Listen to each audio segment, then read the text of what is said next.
السلام عليكم ورحمة الله. بسم الله الرحمن الرحيم. اللهم صل وسلم على سيدنا رسول الله. كي راكم دايرين؟ توحشتكم بزاف بزاف. على بالي بلا نطول عليكم، بصح الله غالب راكم عارفين لي فاكونس مع لا فامي كلشي. الحمد لله يا ربي، ان شاء الله يا ربي كاع تكونوا بخير. والمشتركين الجدد تاعي نقول لهم مرحبا بكم. اللي معنا فيديو جديد ووصفه جديده اللي هي طرطه التفاح. وهذه الطرطه الاصل تاعها ايطالي. انا كنت زمان نديرها والله ما على بالي بلي ايطاليه، حتى ذي خطره كنت ندور في الانترنت اكتشفت بلي هذه الكيكه ايطاليه.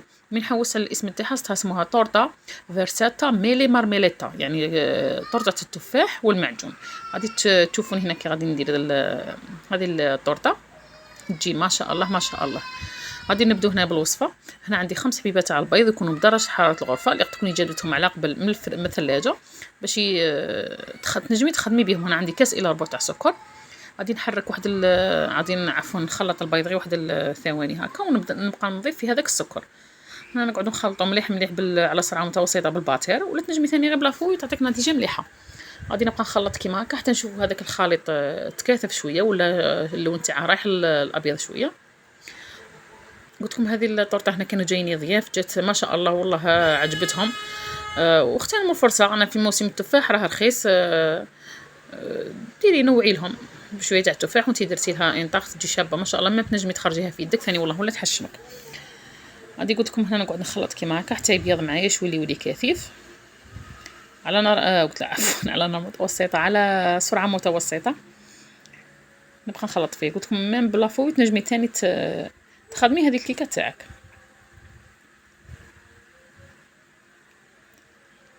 نقول مشتركين تاعي نقول لهم مرحبا بكم، راكم شويه راقدين هذو اليامات عشتوني انا راقده زدتوا رقدتوا معايا شويه، حفزونا شويه. والمشتركين الجدد اللي التحقوا بيا بالقناه نقول لهم مرحبا بكم والف مرحبا. هنا كما راكم تشوفوا غادي نبقى نضيف في الزيت اللي هو نص كاس تاع الزيت. انا استخدمت هذا الكاس اللي يوزن 220 مليلتر. دائما تشوفوا نخدم غير بيه باش خاش كاع في كل بيت كاين هذو الكيسان، حنا مسمينهم كيسان تاع ام وليد. غادي ندير 200 عفوا غادي ندير نص كاس تاع الزيت. نبقى نضيف فيه غير بشويه كيما هكا ونقص سرعه الباتر ونبقى نخلط فيه. هنا عندي نص كاس تاع الحليب ثاني راك تشوفي انا نضيف فيه. نبقى نخلط نقص كاع السرعه ونقعد نخلط فيه. بعد هنا نحبس الباتر تاعي، نروح نجيب النواشف اللي هما عندي 2 كيسان تاع الفرينه بنفس الكاس اللي كيت به اول مره. وعندي خميره كيميائيه كيس ونصف يعني 10 غرام و5 غرام يعني 10 و15 غرام يعني 15 غرام تاع خميره كيميائيه ساشيه ونصف. غادي نبدا نخلط كيما هكا. هنا تنجمي تستغني على الباتر تخلطيها غير بلا فوي. قد ما تدخل هذيك الفرينه في هذيك الخليط تاعنا يبقى متجانس.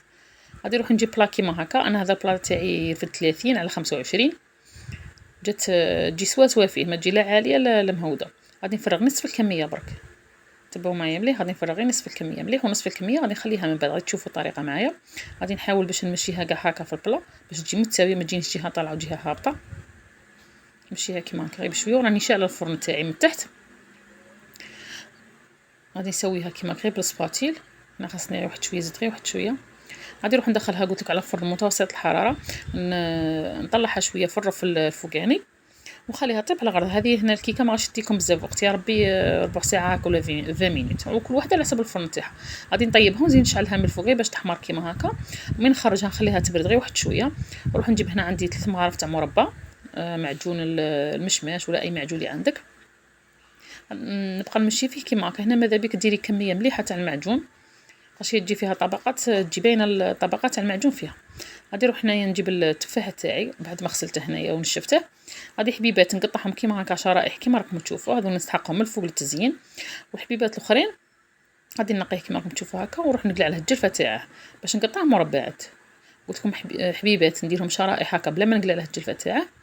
وهذو الحبيبات نقلعهم جلفه ونقطعهم مربعات كيما هكا. هذو نستحقهم يجوا تحت العجين. هذوك تشوفوا الطريقه معايا كيش درت. غادي نكمل نقطع كاع كيما هكا. هنا ما تغلظيش لي مورسو، ديريهم شويه مورسو يكونوا مليح. هنا بعد ما درت الطبقه تاع المعجون غادي نروح نجيب هذاك التفاح تاعي اللي قطعته مربعات نزيده شويه سكر.